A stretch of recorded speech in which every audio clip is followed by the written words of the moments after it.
एकदा दुर्वासा ऋषी इंद्रदेवाच्या दरबारामध्ये येतात आणि आल्यानंतर इंद्रदेव त्यांना प्रणाम करतो आणि खुश होऊन ऋषी दुर्वासा आपल्या गळातील तेजस्वी लक्ष्मी मातेने दिलेला एक प्रसाद म्हणून तो हार इंद्रदेवाला दुर्वासा ऋषी देऊन टाकतात. दिल्यानंतर इंद्रदेव तो हार घेतो आणि हत्तीच्या मस्तकावर ठेवतो. तो मस्तकावर ठेवलेला हार खाली पडतो आणि त्या हारावर हत्ती पाय ठेवतो आणि त्या हाराला हत्ती तुडवून टाकतो. हे पाहून ऋषी दुर्वासाला खूप राग येतो आणि दुर्वासा ऋषी इंद्रदेवाला खूप मोठा श्राप देतात, खूप क्रोधित होतात आणि म्हणतात की इंद्रदेव, तुझा हा गुरूर आणि हा तुझा माज सर्व नष्ट होईल आणि तू शक्तिहीन होशील. तुला जो गर्व आहे तुझा गर्व पूर्णपणे नष्ट होईल आणि लक्ष्मी माता तुझ्यावर रुष्ट राहील. एवढं दुर्वासा ऋषीने श्राप दिल्यानंतर खरोखरच काही दिवसांनी इंद्रदेवाची शक्ती क्षीण होऊ लागते. देवतांची सर्व शक्ती क्षीण होऊ लागते. सर्व ऐश्वर्य निघून जातं. सर्व देव शक्तिहीन होऊ लागतात. ही गोष्ट जेव्हा राक्षसांना समजते, ही गोष्ट जेव्हा राक्षसांच्या राजाला बलीला समजते, तेव्हा बली स्वर्गावर इंद्रदेवाच्या स्वर्गावर आक्रमण करतो आणि देवतांना हारून टाकतो. सर्व इंद्रदेवाच्या दरबारामध्ये हाहाकार उडतो आणि सर्व देव निघून विष्णुदेवाकडे जातात आणि ही सर्व झालेली हकीकत विष्णुदेवांना सांगितली जाते.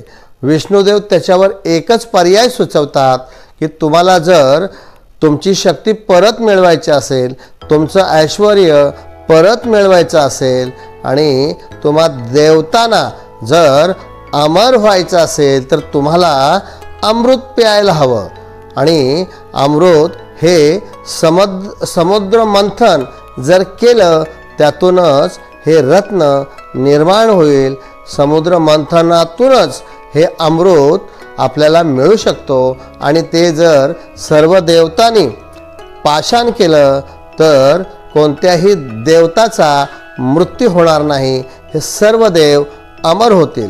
पण त्यासाठी आत्ता सर्व देवतांची शक्ती राहिलेली नाही. सर्व देवतांची शक्ती क्षीण झालेली आहे. मग अमृत मंथनासाठी आता तुम्हाला राक्षसांच्या शक्तीची गरज आहे. तुम्हाला अमृत मंथनासाठी राक्षसांची मदत घ्यावी लागेल. तर त्यासाठी कुठल्याही परिस्थितीमध्ये राक्षस राजाशी चर्चा करा, त्यांच्याशी प्रेमाने बोला आणि अमृत मंथनासाठी त्यांना तयार करा. जर राक्षस अमृत मंथनासाठी तयार झाले तर आपल्याला अमृत समुद्र मंथनातून मिळू शकेल आणि ते सर्व देवतांनी पाषाण केल्यानंतर सर्व देव अमर होतील. यासाठी राक्षसांची बोलणी सुरू करतात. राक्षस कसेबसे अमृत मंथनासाठी तयार होतात आणि ठरल्याप्रमाणे अमृत मंथन सुरू होतं. तर अमृत मंथन सुरू असताना अनेक प्रकारचे रत्न निघतात, निर्माण होतात. काही रत्न ही राक्षसांना दिली जातात आणि काही रत्न ही देवतांकडे ठेवली जातात. त्या रत्नातूनच लक्ष्मी मातेचंही प्रकटीकरण होतं आणि लक्ष्मी माता प्रभू विष्णुदेवांना हार घालते आणि आपलं सौभाग्याचं व्रत पूर्ण करते. सर्व धनसंपत्ती राक्षसांची त्यांना त्यांची मिळते आणि देवतांनाही जी देवतांचं ऐश्वर्य नष्ट झालं होतं ते सर्व नष्ट धन दौलत लक्ष्मी मातेच्या प्रकट झाल्यानंतर पुन्हा परत मिळतं. त्यानंतर अगदी सर्वात शेवटी जे महत्त्वाचे रत्न निघतं ते म्हणजे धन्वंतरी. भगवान धन्वंतरी अमृत कलश घेऊन समुद्र मंथनातून प्रकट होतात आणि त्या दिवशीच सर्व देवतांची गेलेली शक्ती अमृत पाषाण केल्यानंतर पुन्हा परत येते. सर्व देवतांचं हरवलेलं ऐश्वर्य पुन्हा प्राप्त होतं.